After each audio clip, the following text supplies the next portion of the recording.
Bonjour la famille, partout vous me suivez, recevez mes salutations. Moi je me porte très bien par la grâce de notre Seigneur Jésus-Christ. J'espère que vous aussi, ok?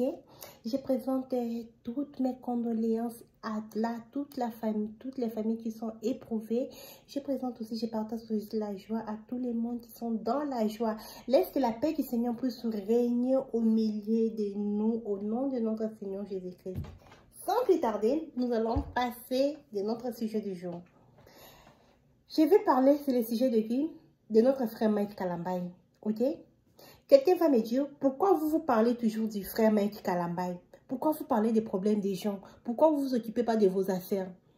Nous, on n'a pas amené l'investigation chez les gens pour venir parler de ça sur les réseaux sociaux. Nous, on n'a pas cherché les informations chez les gens des vies privées des gens pour venir parler de ça sur les réseaux sociaux. Ce sont les gens même qui étalent leur vie sur les réseaux sociaux. Parce que pour nos frères là, les réseaux sociaux est devenu leur justice, leur palais de justice. Les réseaux sociaux sont devenus leur avocat. Les réseaux sociaux est devenu tout pour eux. Ok? N'oubliez pas, les réseaux sociaux, c'est leur premier producteur. N'oubliez pas aussi ça. Maintenant, lorsque cela vient sur le toit, nous les gens de bonne volonté, les gens de bon cœur comme nous, on cherche à faire l'analyse pour tirer une leçon, partager, faire des partages, c'est-à-dire moi devant les caméras et vous dans les commentaires. Tous les gens qui vont m'écouter, ils vont lire aussi les commentaires. C'est là que nous allons tirer des leçons et pour que ces erreurs, ce genre d'erreurs ne puissent pas se répéter ou des mauvaises habitudes ne puissent pas se répéter chez les autres pour qu'on puisse éviter plusieurs choses. Ok la famille? Mais avant de parler de conseiller frère Mike Kalambay, oui je vais le conseiller. Là tu vas me poser la question, qui es-tu pour conseiller Mike Kalambay? Moi je te réponds maintenant. Dans la Bible, Dieu avait utilisé un cheval pour conseiller un grand prophète, c'est-à-dire... c'est quel prophète là d'abord? Papa, écrivez les noms de ces prophètes là. Moi, je te mettrai. Je connais bien l'histoire. Prophète Balaam. Et les prophètes qui voulaient maudire l'Israël.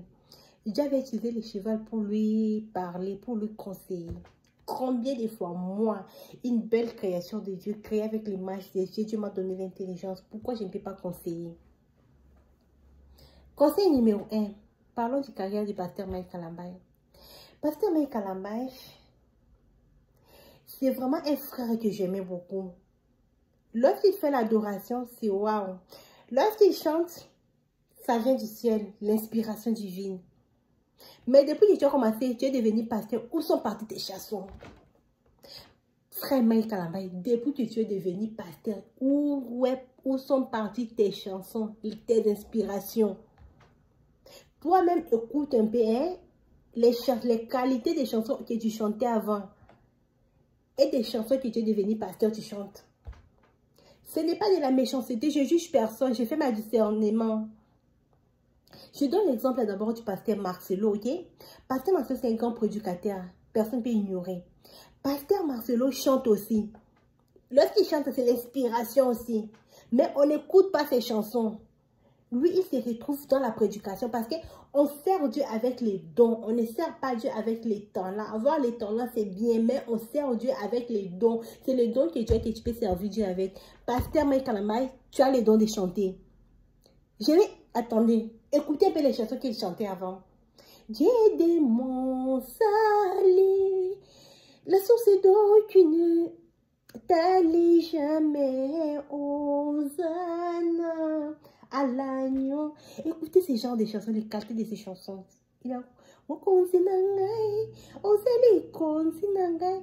Bon, essayez un peu hein, de les comparer avec des chansons lorsqu'il est devenu pasteur. Et bon, d'ailleurs, ça ressemble au jeu des petits enfants. Pasteur Mike Kalambay retourne de chanter. Tu vas te retrouver. Parce que là, tu es en train de perdre ta dignité, tu es en train de perdre tes qualités ou de perdre même les dons, parce qu'on dit souvent que les dons, les gens ne perdent jamais leurs dons. Ok, mais tes dons sont en train d'être étouffés, tes dons des chansons sont en train d'être étouffés. Retourne de chanter, peut-être j'ai pu faire quelque chose pour toi. Oui, tu as une église, mais l'église c'est pour Dieu, ce n'est pas ton église, c'est l'église de Dieu. Les pasteurs sont dans l'église, les pasteurs vont toujours continuer leur travail. Ils vont toujours prêcher, mais toi, retourne un peu les chanter. Entrons dans le nez du problème. Cette affaire s'est débutée comment? C'est parce que pasteur Mike Kalambay et pasteur Moïse Mbié ne s'attendaient pas. Papa, nous les chrétiens, souvent nous sommes des otages, disons la vérité. Les gens qui prient chez Mike Kalambay et qui prient chez Moïse Mbié sont des otages spirituels. Je vais vous les expliquer. Écoutez-moi bien. Parce que, essayez de tester. Maintenant, là, nous parlons. Si vous entrez chez Moïse Mbié, vous ne pouvez pas chanter la chanson de Mike Kalambay. Si vous chantez dans l'église de Mike Kalambay, vous n'allez pas chanter la chanson de Moïse Mbié. Tout ça, ils disent que ce sont les enfants de notre Dieu que nous prions. C'est faux. Nous ne savons pas dans quel royaume. Ce sont des royaumes. Moi, je vous appelle, ce sont des royaumes du monde des ténèbres. Comme ce sont les deux royaumes du monde des ténèbres qui sont en train de s'affronter. Pourquoi j'ai dit ça? Parce que dans le royaume de notre Dieu, il n'y a pas de rancœur. Il n'y a pas de rancune. Chez notre Dieu, si tu as un problème avec ton frère, il ne faut pas dormir avec les problèmes dans ton cœur. Chez notre Dieu, c'est écrit comme ça. Dans le royaume de notre Dieu, si tu as les problèmes de ton frère, si tu gardes ton frère dans ton cœur, c'est-à-dire tu l'as tué, tu l'as enterré. C'est-à-dire là, actuellement, si vous ouvrez les cœurs des pasteurs Mike Kalambay, vous allez trouver les tombeaux de Moïse Mbié. Si vous ouvrez les cœurs de Moïse Mbié, vous allez trouver les tombeaux de Mike Kalambay. Regardez bien les pasteurs qui vous bénissent. Ce sont les pasteurs qui ont des problèmes dans le cœur, qui prêchent et nous, les chrétiens, comme les supporters, on crie toujours, wow, amen. Ils ont leurs problèmes depuis. On ne savait pas, mais tout le monde avait constaté que Moïse Mbié et Mike Kalambay avaient des problèmes. Tout le monde savait que ça ne marchait pas entre Moïse Mbié et Mike Kalambay. Tout le monde le savait ça. Jusqu'à. Mais au moins, j'ai félicité pasteur Moïse Mbié. Lorsque pasteur Moïse Mbié a décidé de parler de ça, je l'ai condamné juste parce qu'il a parlé ça devant la chair. Pasteur, la chair est faite pour prêcher. La chair n'est pas faite pour conseiller quelqu'un ou pour parler de tes problèmes. Si tu as envie de conseiller quelqu'un, appelle la personne au bureau. Toi, prêche seulement l'inspiration de Dieu. Ça va toucher quelqu'un. Lorsque tu vas prêcher l'inspiration, il y a des gens qui seront délivrés. Il y a des gens qui seront consolés. Il y a des gens qui seront. C'est ça qu'on appelle l'oracle du Seigneur. Mais pour vous, la chair pour toi était devenue un endroit de régler les problèmes. C'est ça qui a été mauvais. Mais à part ça, tu avais raison de parler. Il fallait utiliser les réseaux sociaux comme votre habitude de parler. J'en passe.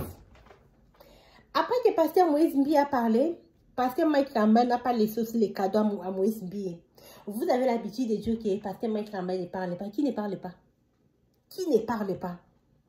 Pasteur Mike Kalambay parle souvent. Il parlait. Si c'est comment se défendre, il parlait. Mais s'il n'arrive pas à se défendre, là, c'est là que Dieu lui impose le silence.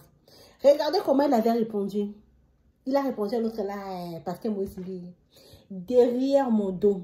D'abord là, il a fait une photo. On a filmé son dos et il a écrit derrière mon dos. Un pasteur qui répond à un pasteur comme ça. Un pasteur qui répond à son frère comme ça. Quelque chose que moi-même qui est païen, je ne suis pas païenne, je suis chrétienne. Moi-même qui ne sais pas lire la Bible, qui ne maîtrise même pas les versets, les références de la Bible, je ne peux pas faire.